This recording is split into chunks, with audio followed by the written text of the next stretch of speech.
Dinas Kesehatan Nagan Raya kembali melanjutkan vaksinasi massal terhadap masyarakat di wilayah itu setelah sebelumnya sempat ditunda selama sepekan akibat stok vaksin habis. Kini vaksinasi kembali dilanjutkan dan berlangsung di beberapa titik. Vaksinasi massal kali ini menyasar 2.000 orang. Setelah sempat tertunda selama sepekan karena stok vaksin COVID-19 kosong, kini vaksinasi massal di Nagan Raya kembali dilanjutkan. Vaksinasi pada hari ini berlangsung di 5 titik, masing-masing kantor Camat Paduraya, kantor Camat Kuala, kantor Camat Senagan, Masjid Gampong Suak Puntung, dan Puskesmas Kuala Tadu. Vaksinasi massal kali ini menyasar masyarakat umum, lanjut usia, kelompok rentan, serta anak di bawah 18 tahun.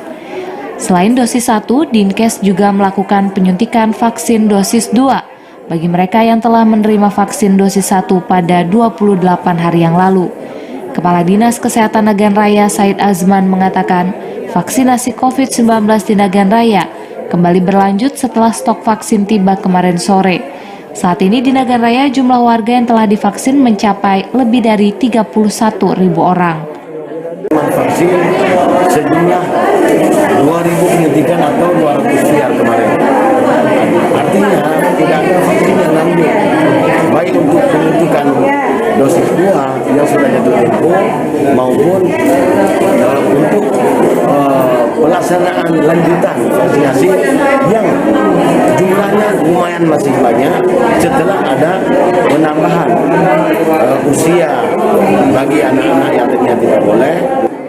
Jika vaksin tersedia, Dinas Kesehatan rencananya terus menggencarkan vaksinasi COVID-19 untuk mencapai target yang telah ditetapkan pemerintah, yaitu sebanyak 130.000 jiwa. Dari Nagan Raya, Aziz Saputra, TVRI melaporkan.